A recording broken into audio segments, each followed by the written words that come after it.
Pour Rosaline et Caden, la salle à manger s'est transformée en salle de classe. Au programme aujourd'hui, c'est sciences naturelles pour les petits Stevenson. Bon, on va réviser ce que nous avons fait la dernière fois.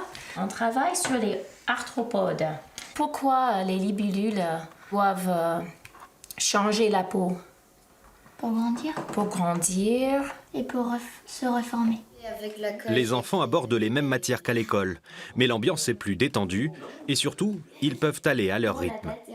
Je peux me dépêcher ou me ralentir. Si je veux me dépêcher et finir avant, eh bien je peux me dépêcher et finir avant. C'est vrai. Je peux finir quand je veux. Cela fait 2 ans que ces Américains installés dans la campagne puy-de-Dômoise ont opté pour cette liberté. L'instruction dans la famille leur permet d'organiser les temps de classe et d'activités comme ils le souhaitent.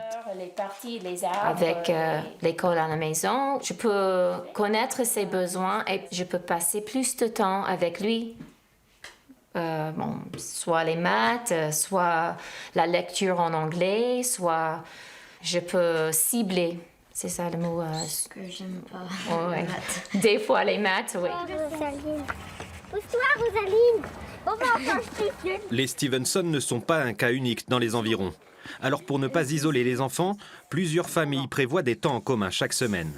Ce vendredi-là, Rosaline et Caden retrouvent les Brabants. Arrête, ça va trop vite. On a un réseau qu'on a construit au fil des mois et on a un groupe WhatsApp et du coup il y a une douzaine, une quinzaine de familles qui sont dans le groupe et à chaque fois qu'il y a quelqu'un qui a envie de partager une activité, qui dit voilà, nous on va faire telle chose, tel jour à tel endroit, qui vient. Pour cette fois, c'est piscine.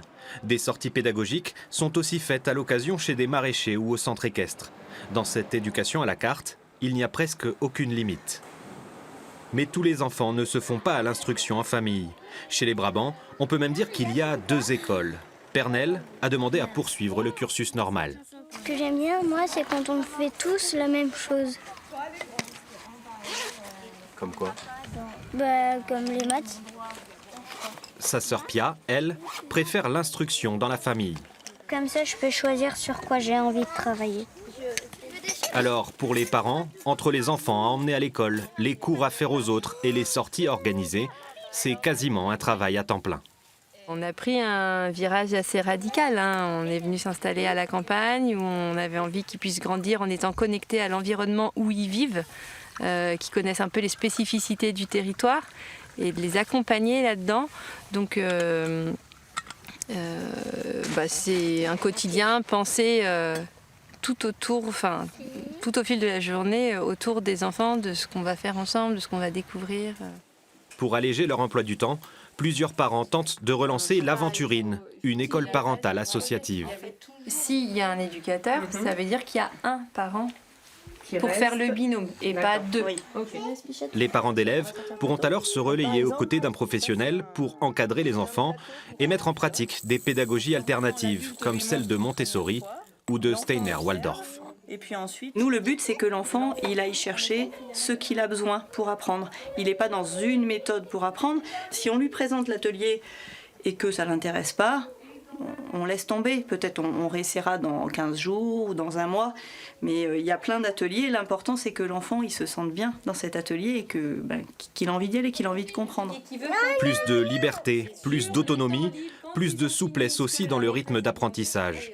Une approche qui pourrait convenir à des enfants atteints de maladies chroniques. L'idée de la mettre dans cette école, c'est qu'il y ait un accueil aussi individualisé qui respecte son handicap, ses besoins. Là, en ce moment, je suis en train de lutter avec ma grande pour le transport scolaire parce qu'ils ne veulent pas entendre qu'elle part trop tôt, qu'avec son diabète, ça peut tout chambouler. Je sais que si je l'inscris dans une école alternative, où on se connaît tous, où on respecte les besoins spécifiques de chacun et en particulier des besoins liés à la santé, il n'y aura pas de souci là-dessus, elle sera très bien accueillie et très bien prise en charge. Reste à s'organiser et à réunir suffisamment d'enfants et de parents pour pouvoir rouvrir les portes de cette école associative. Les familles espèrent pouvoir faire leur rentrée avant la fin de l'année. Pendant ce temps-là, et puis un dehors, un dedans.